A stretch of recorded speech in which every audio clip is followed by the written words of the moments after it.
Mao na ang giasoy ni Saldico sa iyang video.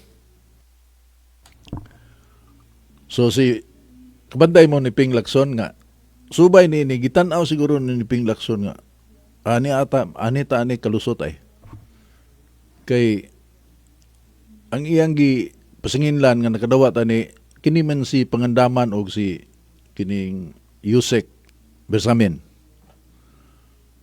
Maila-ila ra ni nagtumutumo ra sila.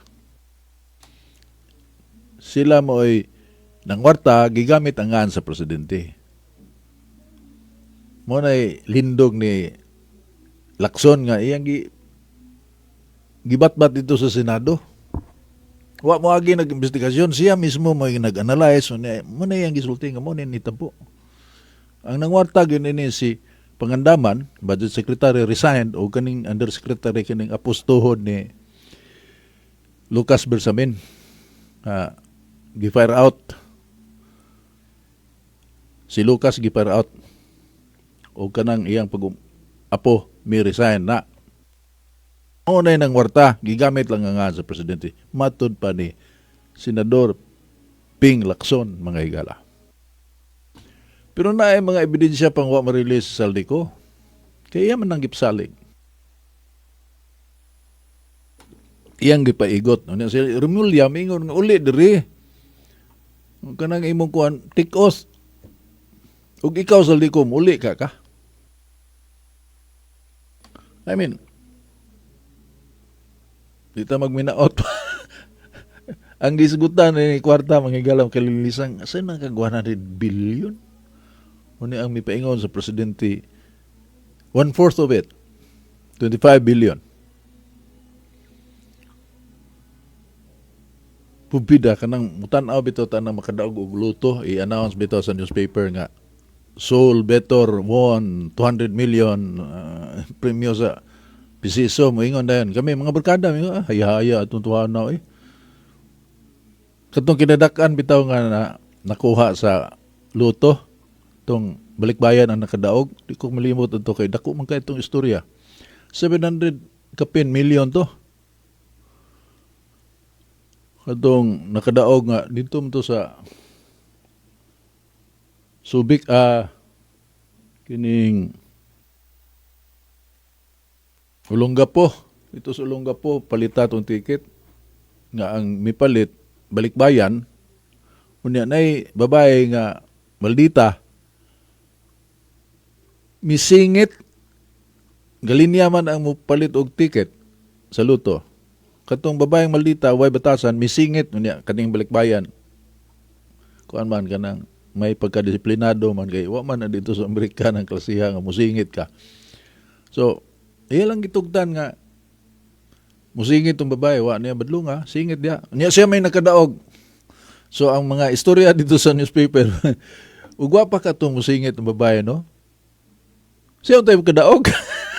I mean, kay ang ticket nga gipalit ka namang random ba? Dili ba kanang mga maintain. So titawagan na, Lucky Pick. 700 million kapinto puloy, 735 million, the biggest nga nakuha sa PCSO. Tibok Pilipinas gahisgot ato, gaistorya ato. Unya gani, you're talking of 25 billion. B, dili M. Billion mga higala pubid ang kortaha na. Datugan ka na, patay ka oy.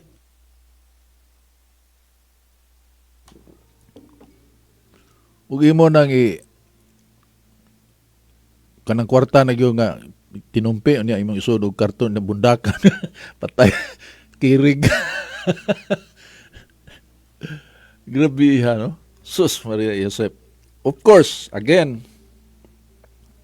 gideny na siya. So kinsa may mo prove ani nga tinuod ning istorya ni Saldico nga karon giguba gyud nila ang credibility ni Saldico. Kato si Gutesa, hay naman to. O naman mo balik. Remember, nga at that point, sa kanang signed affidavit ni Gutesa, Orly Gutesa, katong unag yung may sulti nga siya tighatod, usa sa tighatod sa basura, itong mga bag nga puno kwarta. Gingan lang niya mga lugar nga di nila i-deliver ang kwarta. Unya adtong higayon na kadto ng atbang sa Gate 4 sa Malacañang. Wa na madayon to kami resign man si kuan. Ping Lacson, isip chairman sa Blue Ribbon Committee. Nga gipulihan na niya si kuan na Marcolita. Marcolita to original unya si Chis Escudero mo speaker. Pagsugod nag 15 man to mga contractors gihinganlan unya nag-anam naman gyud katay.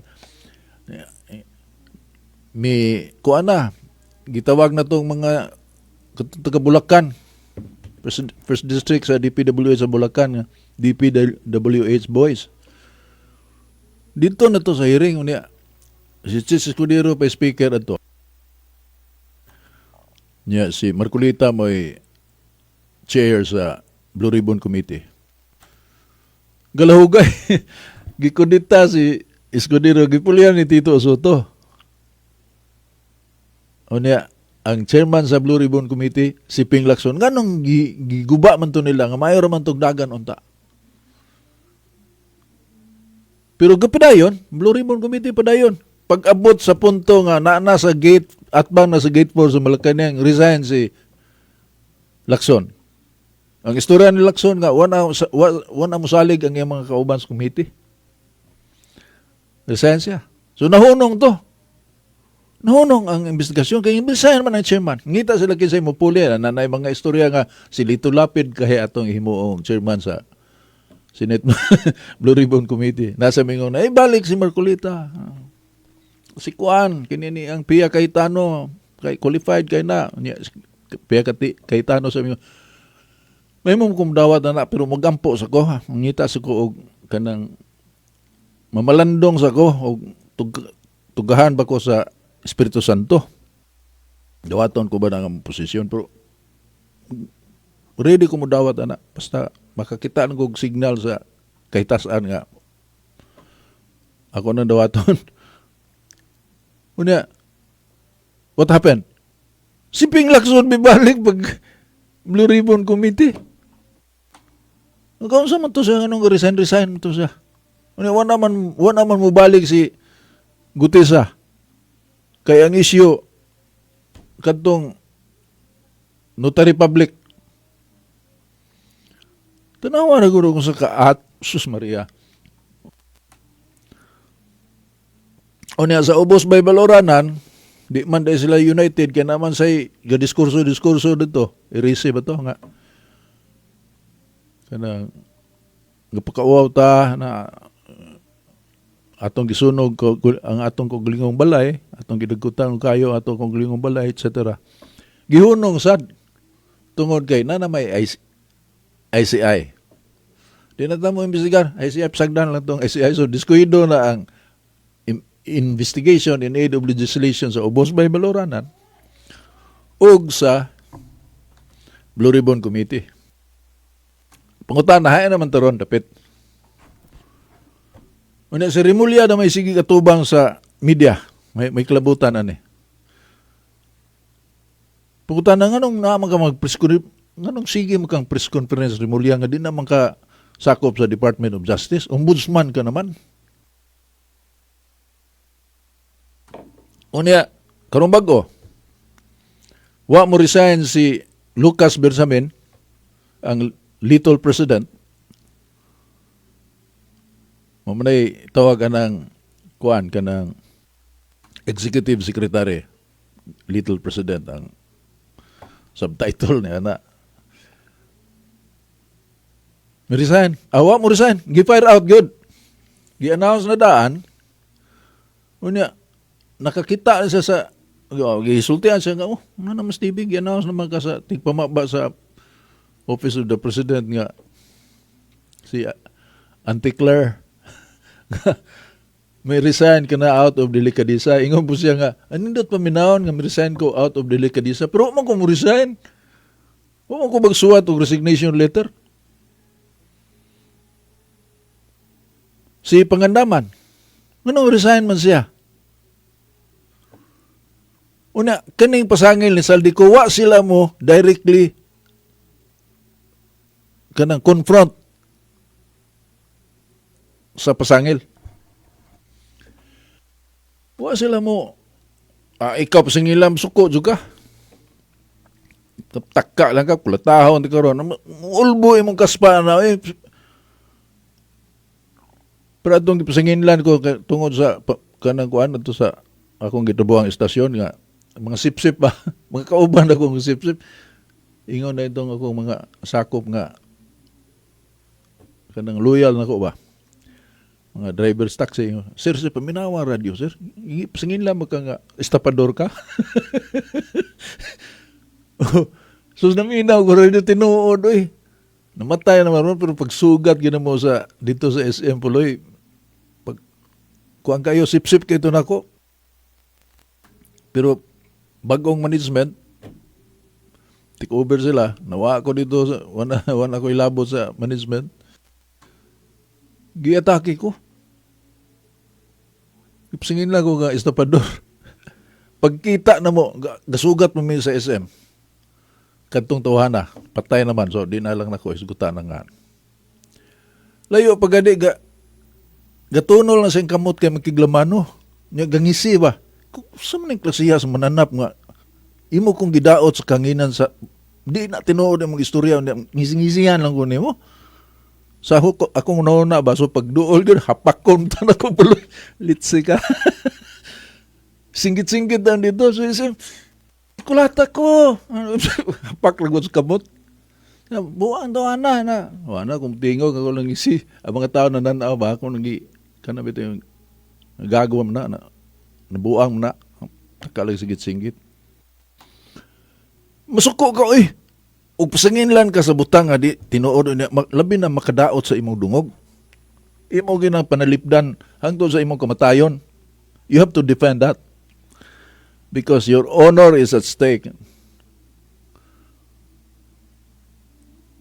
Pero wa sila mura lagwa nila. Bagaag yung naong pubid ng bagaag naong. Si Martin Romualdez unsa may iyang tubag? Limpyo yung konsensya.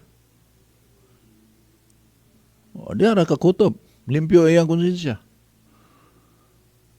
Pero og tanaw nimo ang iyang salin, dako kayo ambag gikan sa 300 plus million nga gideklarar niya nga assets, liabilities. Wa gani liability, asset ra tanan kanang wa man sila utang. In 3 years, miabot og 1 billion kapen. Una, napay mga gipamalit nga Gulfstream, kanang nang jet plane ba mga igala nga pati mahala na, $48 million.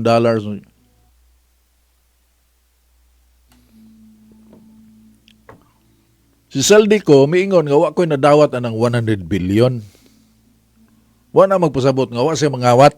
Sa laing paagi, pero kanang insertion sa 100 billion, wa siya nadawat niya na. Dito na mo paingon ni Martin Romualdez og ni BBM.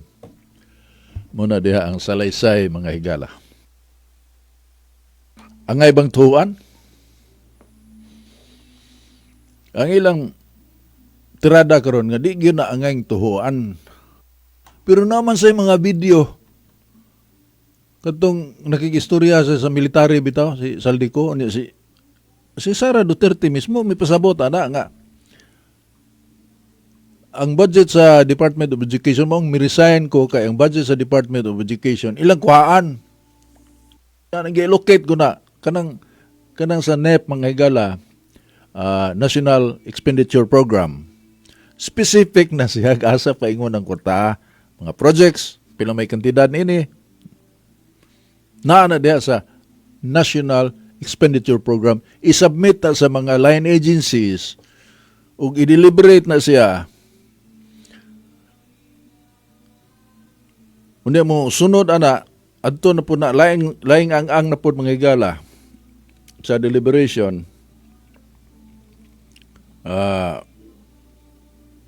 Kay Abril pa man sila magsugod og tuki. Mo submit lang kang mao ni among gikinahanglan. Unya tukion na dito i-revise antud napoy Senate version. Moabot na sa Bicameral Conference Committee. ug hanay na magsinabot na sila adto na mutug pa sa lamisa sa presidente. Ang presidente nang hambog nga pila to ka pages ang gingong gibasa. Una si Digong may pahibaw nga illegal man nang mo blanco ang budget kanang isubmit the General Appropriations Act na i-blanco. Supak na sa balaod. Gidiskurso na ni Digong.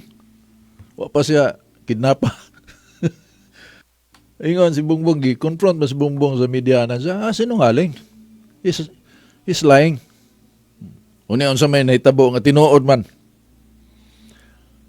Una ingon siya iyang gibasa, wa siya kabasa nga na-blanco. Anong pirma mo siya? Una ka nang ubos ba ibularanan prior to the kininiyang 2025 budget, may present ang COA sa mga red flags. Isettle sa ninyo katong approval sa previous year, 2023. DPWH gapon. Pero ang ilang tumbok ug mayo, dili ni panalipod ni Sara Duterte, ang katong 125 mo ilang gilat-an dito apil si Saldico na yung mga video nga gisaway ni Saldico kurakot si Sara Duterte. Pero ang COA miingon nga wa may nitabong kurakot. Cleared man siya sa COA si Sara Duterte, Vice President. Pero hantod karon mo kaya po na issue. Sige ginang bisag na billion sa dili ay ari ta diri kay ikwatan pug ka, ana ba? Unya pagilain kanang 11 days before gi-release ang kwarta mga higala. Motong nahurot to siya in 11 days. Gigasto to siya kay ug dito gastuon sud sa 11 ka adlaw remaining days. Mubalik man tong kwartaha sa national coffers. Unya paghatag nila apikin naman kayo. Pero nanay schedule asa ni motong gihurot og gasto dayon sa Office of the Vice President. Mo na ilang kuan nga giwaldas sud lang sa 11 ka adlaw giwaldas pero ang tinuod ana ug dili to i-release ni Sara Duterte, mubalik tong kwartaha sa national coffers. Kay sirhan mang libro kada end of the year. So, gasto, aron magamit. Pareho na nang, unsa may, kada mga kasadang gubon, unsa may kasagarang tubagan na nila. Ibong kahamis pa man ang kasadaho. Ay nga nung lungag-lungaga naman sa ninyo. Ang tubagan na, naman ko'y kwarta. Unyag di na mo gastoon, mubalik na sa national coffers mo na nga ato ning isminto sa hamis pangadaan. Tanawa ra gud pero sa issue ni Sara Duterte giwaldas unsik adlaw. Unya kato mga bogos nga mga ngan bagkin sa nakadawat atong kwarta intelligence fund god. Imo dayang hinganlan ang nakadawat masunog. Pero gihimo na nilang issue. Baga gyud na bida tungod sa kamanyak lang gyud sa pampolitika mga higala. Nya karon may buto na unsa may nahitabo karon. Sige gyapon ang mga komunista ug atake sa Vice President in connivance with the Marcos loyalist ug pinklawan. Nawagan kag resign Marcos ayaw. Kag mo resign si Marcos ang mupuli si Sara Duterte, hindi gusto ng taong bayan yan. Taong bayan. Pabida. Unsa na lay mitabo ang nasod na to mga higala.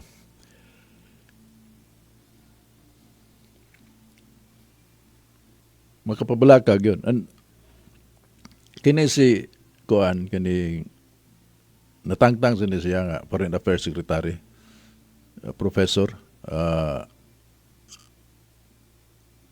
Clarissa, something. Nalimot. Hindi na dayon ko kay Nomdom lagi. Ingon siya nga, o kinsay mo puli pagka-presidente, do you think mawa ang korupsyon? Ang gikinanglan na to, system change. Clarissa Carlos. Muna iyang, kuhan nga, do you think mawa si Murisan si Bongbong Marcos Police Sara Duterte, mawa ng korupsyon? What we need is an overhaul. Let us amend or revise the 1987 Constitution. Ang akong comment na niko, absolutely, I agree 100%. Kaya sige kung ka, sa atong ka, gamay, sige kong advocate niya. Na kay, alang ka na ako ka ng 1987 is a culprit. Bisamot o ka, kurakot ang Pilipinas niya na. Usbon gina, kay ugdi, balik-balik naman yun eh. Duterte is known to have zero, is known in his public life, as a public servant ba? Duterte, Davao. Unsa may image ni Duterte sa Davao? Base na sa kong mga amigo nga kanang dili involved sa partisan politics. Mga disjockey nga amigo nako, source of information nako, neutral kayo og comment. Zero tolerance sa graph ng korupsyon si Duterte. Pero sa pagka-presidente ni Duterte, unsa may naitabo na nawa bang pangawat sa gobyerno? Nga hanto karon si Duterte gyapon pasangin lam sa gipagawas na ang salin Duterte nga piti kinagamyan og saka sa iyang salin sa iyang unom ka tuig nga paglingkod. Ingnon gyapon nga di na ngay tuwan. Daghan ang kwarta gitaguan lang. Saan na di mo? Usbo na to ang sistema. That's the bottom line, mga igala. Or else, we will have more of the same. Wala na